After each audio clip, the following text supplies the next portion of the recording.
عمران خان کی بہن کو حادثہ پیش آیا. اس وقت آپ جو ویڈیو دیکھ رہے ہیں بہت ایک افسوسناک واقعہ ہے.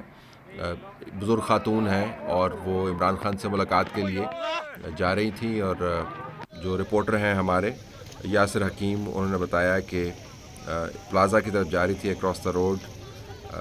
ایک جو ناکہ وہاں پہ لگا ہوا وہاں پر، اور ان کا خیال تھا کہ وہاں پہ جا کے نماز پڑھیں گی.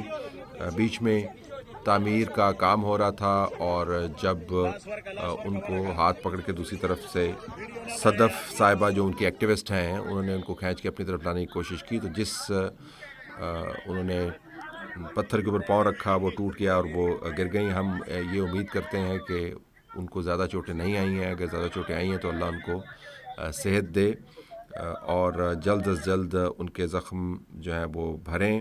جو ان کے ساتھ ایکٹیوسٹ ہیں صدف صاحبہ، ان کی صحت کے لیے بھی ہم دعا گو ہیں. یہ ایک حادثہ ہے، اس کے اوپر نہ کوئی تشریح کرنے کی ضرورت ہے، نہ اس کے اوپر تنبیہ کرنے کی ضرورت ہے. صرف سوشل میڈیا کی ٹیمز جو ہیں، جو نون لیگ کی طرف سے ہیں، ان کو بھی یہ بتانے کی ضرورت ہے پہلے سے ہی کہ اس کے اوپر کوئی سیاست یا ذاتی قسم کی کمنٹری کرنے کی ضرورت نہیں ہے، کیونکہ یہ حادثہ کسی کے ساتھ بھی ہو سکتا ہے، کسی وقت بھی ہو سکتا ہے. تو ہمیں سب کو ان کی صحت کی دعا کرنی چاہیے.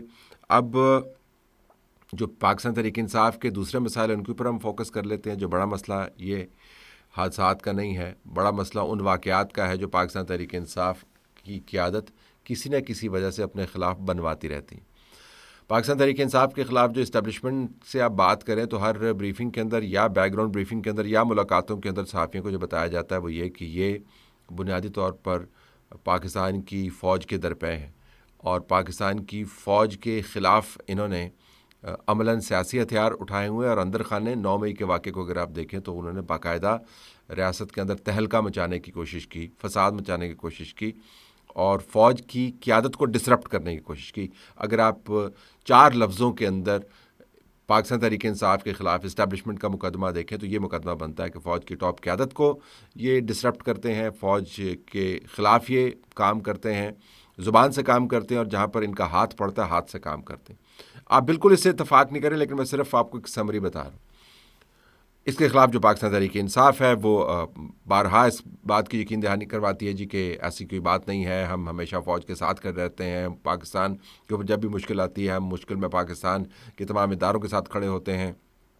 کل میرے ساتھ سما ٹیلی ویژن کے اوپر ان کے ایک نمائندے موجود تھے، وہ بار بار ہندوستان پاکستان کی جنگ کے حوالے دے رہے تھے کہ اس جنگ کے اندر ہم دیکھیں کتنا ہم نے حب الوطنی کا مظاہرہ کیا، پاکستان کے اداروں کے ساتھ ہم کھڑے رہے. تو میں نے ان کو گزارش کی کہ بار بار آپ حوالہ دے رہے ہیں لیکن یہ درست نہیں ہے، کیونکہ آپ کی جو قیادت ہے اس نے جنگ سے شروع ہونے سے پہلے ہندوستان کے حملوں کے درمیان اور بعد میں بھی کوئی اچھے ٹویٹس نہیں کیے. تو وہ بار بار کہہ رہے تھے کہ آپ بتائیں. ہمارے اس پروگرام کا ایک خاص طریقہ ہے، ہم اپنے گیسٹ کو خام خواہ امبیرس نہیں کرتے. لیکن میں آپ کو یہ چند ایک ٹویٹس دکھانا چاہتا ہوں جو اس جنگ سے پہلے جنگ کے دوران کیے گئے، جس میں اس وقت ان کے اپوزیشن کے لیڈر عمر ایوب صاحب کا ٹویٹ بھی شامل ہے، علیمہ خانم کی بات چیت بھی شامل ہے. تو اس وقت آپ کے سامنے، آپ خود ہی پڑھ لیجئے کہ پاکستان تحریک انصاف اداروں کے بارے میں کیا بات کرتی رہی ہے. لیکن عمومی طور پر ان کا سٹینڈ یہ رہا ہے کہ جو ہمارے خلاف مقدمہ بنایا جاتا ہے بالکل غلط مقدمہ بنایا جاتا ہے، ہم کسی کے گربان کے اوپر ہاتھ نہیں ڈال رہے. اب کل چیف منسٹر سہیل آفریدی نے اپنے خلاف وہ تمام جو باتیں اسٹیبلشمنٹ کیا کرتی ہے on the record off the record, جو پی ٹی آئی کے خلاف سیاسی مقدمے کی بنیاد بنتے ہیں، الزامات، ان سب کو انہوں نے انڈورس کر دیا. ذرا میں آپ کو ان کی بات چیت کا ایک ٹکڑا سنانا چاہتا ہوں جس کے اندر وہ واضح انداز سے آپ کو بتا رہے ہیں کہ ان کی لڑائی نہ صحافیوں سے ہے، وہ نقادوں کو ٹاؤٹ کہتے ہیں، یعنی ان کے لیے صحافی وہی ہے جو ان کی سیلفیاں بنواتا رہے اور ان کی تعریفیں کرتا رہے.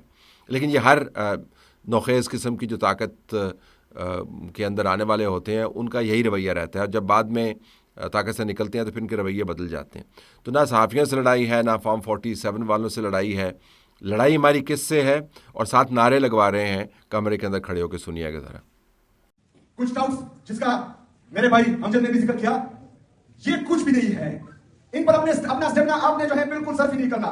ہماری اصلی لڑائی ملٹری اسٹیبلشمنٹ سے ہے، جس میں नौजवानों, ये लड़ाई आप सबकी है। अगर मैं हारा आप सब हार जाओगे, अगर मैं जीता आप सब जीत जाओगे। हम सब ने लड़ना है, हम सब ने लड़ना है। अब ये अल्फाज जो हैं ये AI जनरेटेड नहीं है। ये अल्फाज दर्जनों लोगों के सामने सुहेल आफरीदी ने भरे हुए कमरे के अंदर, सैकड़ों लोग होंगे वहाँ पर, कैमरों के सामने खड़े होकर उन्होंने बवांगे दोहल अदा किए हैं कि हमारी लड़ाई पाकिस्तान की इस्टेब्लिशमेंट, मिलिट्री इस्टेब्लिशमेंट के साथ, और साथ नारे लगवा दिए, और उसके बाद जिस तरह जहाद के ऊपर निकलते हैं। और इसके साथ जो अमाल देखें तो अल्फाज हो गया, अमाल देखें वो इंसरार कर रहे हैं कि मैंने अब इमरान खान की रिहाई फोर्स बनवानी है, जिसका हमने बाकायदा एक ओथ लेना है। और ओथ क्या लेना है कि जब तक इमरान खान रिहा नहीं होगा तो हमने निचले नहीं बैठना, और हमने इस निज़ाम को सांस नहीं लेने देना। तो अगर लड़ाई पाकिस्तान की फ़ौज से है और आप एक इमरान खान रिहाई फोर्स बना रहे हैं, तो उस रिहाई फोर्स को आपने किससे लड़वाना है? ज़ाहिर है सहाफ़ियों से तो नहीं लड़वाना है। आप कहते हैं आपकी लड़ाई उनके साथ है ही नहीं, फॉर्म 47 की हुकूमत से भी नहीं लड़वाना, जजेस से भी नहीं लड़वाना। आपका कहना ये है कि जजेस के पास ताकत ही नहीं है। तो लड़वाना किससे है? लड़वाना उसी से है ना जिससे लड़ाई है। तो पाकिस्तान की यूथ को एक तरफ से तैयार कर रहे हैं और वाज़े अंदाज से उनको हदफ भी दे रहे हैं। मैं अब आपको तहरीक तालिबान पाकिस्तान की तरफ से जो दहशतगर्दी के वाक़यात के नतीजे में पाकिस्तान ने रद्द-ए-अमल दिया उसकी प्रेस रिलीज़ का एक हिस्सा दिखाना चाहता हूँ, जिसके अंदर वो वाज़े अंदाज से टारगेट कर रहे हैं पाकिस्तान की फ़ौज को और पाकिस्तान के सिक्योरिटी के इदारों को।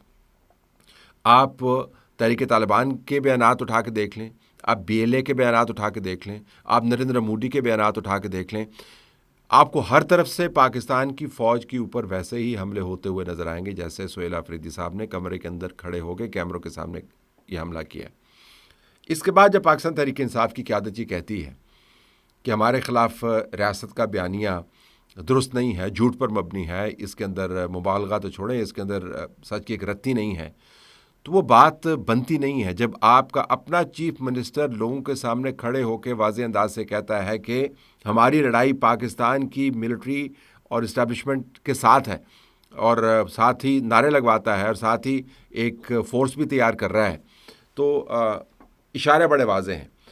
तमाम का तमाम इस वक्त ज़ोर पाकिस्तान की फ़ौजी क़यादत के ख़िलाफ़ है। आप ये कह सकते हैं कि अगर फ़ौजी क़यादत इमरान खान के साथ उसने सींग लड़ाए हुए हैं तो इमरान खान की जमात के नुमाइंदगान ज़ाहिर फ़ौजी क़यादत के ऊपर ही तनकीद करेंगे। तनकीद करने में, एहतजाज करने में और बाकायदा फ़साद बर्पा करने में ज़मीन आसमान का फ़र्क है। यही तो हम आपको बताना चाहते हैं। जो 9 मई के मुकदमात बनते हैं उन मुकदमात की बुनियाद यही है। मैं फॉल्स मुकदमात की बात नहीं कर रहा जो खाम खा अपने FIR 100 FIR दर्ज की हुई है, वो इंतहाई दर्जे की गैर कानूनी बेवकूफ़ी है और उसके ख़िलाफ़ कार्रवाई होनी चाहिए। मैं जनरल मुकदमात की बात कर रहा हूँ जो 9 मई के वाक़यात के ऊपर बने हैं। जब ये वाक़यात होते हैं उन वाक़यात को सियासी पैराए में देखें तो उनका वही असर है जो कर्क के अंदर होने वाले हमलों का है, जो बन्नू के अंदर होने वाले हमलों का है, जो बाजोड़ के अंदर होने वाले हमलों का है, जो हिंदुस्तान की तरफ से स्ट्राइक्स का है, जो पाकिस्तान की सिक्योरिटी के इदारों के ख़िलाफ़ आपको एक FIR हर जगह पर मीडिया के अंदर दर्ज करवाते हुए पाकिस्तान के सो कॉल्ड एक्टिविस्ट नज़र आते हैं। तो एक पूरा नेटवर्क आपको बनता हुआ नज़र आता है। ऐन मुमकिन है और मुझे यकीन है कि इसके अंदर कोई ये नहीं है कि सुहेल आफरीदी जो है वो तहरीक तालिबान के लिए काम कर रहे हैं या मोदी के लिए काम कर रहे हैं। मैं बिल्कुल ये मफरूज़ा नहीं बना रहा, लेकिन अगर आप सिक्योरिटी इस्टेब्लिशमेंट के पॉइंट ऑफ व्यू से देखें तो वो इन तमाम चीज़ों को इकट्ठा रीड करते हैं। जब इनको इकट्ठा रीड करते हैं तो फिर वो कहते हैं कि उसी तरीके से हम ट्रीट करेंगे पाकिस्तान तहरीक इंसाफ को जैसे हम तहरीक तालिबान पाकिस्तान को ट्रीट कर रहे हैं, क्योंकि दोनों के अल्फाज और दोनों के अमाल बहुत मिलते जुलते हैं।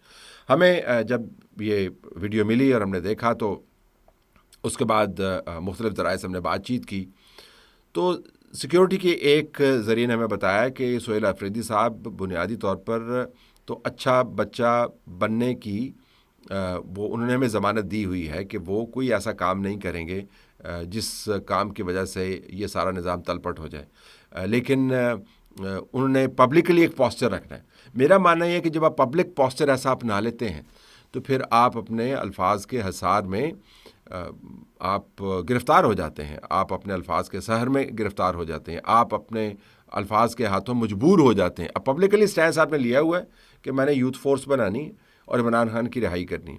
पब्लिकली आपने स्टैंस लिया हुआ है कि इस्टेब्लिशमेंट, मिलिट्री इस्टेब्लिशमेंट के साथ मेरी लड़ाई है और ज़ाहिर जो टॉप के ऊपर बंदा बैठा हुआ है जो उसका सरबराह है उससे लड़ाई सब ज़्यादा सख्त है। और उसके बाद फिर आप कहते हैं कि मैं हूँ चीफ मिनिस्टर और मेरे ख़िलाफ़ जो कार्रवाई हो वो कानूनी तौर पर हो।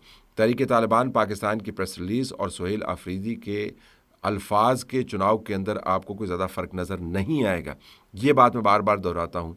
या तो सुहेल आफरीदी साहब को किसी को बिठा के समझाना पड़ेगा, या फिर सुहेल आफरीदी साहब उस रास्ते पे चल निकले हैं जहाँ से फिर वापसी मुमकिन नहीं होती। और अगर ये अंदर खाने वाक़तन अच्छा बच्चा बने हुए हैं और पब्लिक पोस्टरिंग कर रहे हैं, वो उससे भी ज़्यादा डेंजरस बात है, क्योंकि कहीं ना कहीं आके आपका दोगलापन आपके गले में पड़ जाता है। तो देखते हैं कि अगले 3-4 हफ्तों के अंदर सुहेल आफरीदी इस लड़ाई को कहाँ तक लेके जाते हैं, लड़ाई लड़ते भी हैं या नहीं हैं, और ये जो फोर्स बना रहे हैं इसकी शक्ल क्या निकलती है। दोबारा से दोहराते चलें कि इमरान खान की जो बहन गिरी हैं उनके लिए हमारी तमाम टीम की दुआएं मौजूद हैं। अल्लाह उनको सेहत दे और पाकिस्तान तहरीक इंसाफ के जो नुमाइंदगान हैं उसको समझने की ये तौफीक भी साथ दे कि अल्फाज जो आप अदा करते हैं वो आपके ख़िलाफ़ मुकदमात की बुनियाद बनते हैं। और अब तो अल्फाज भी आपने अदा किए हुए हैं और अमाल भी ऐसे हैं।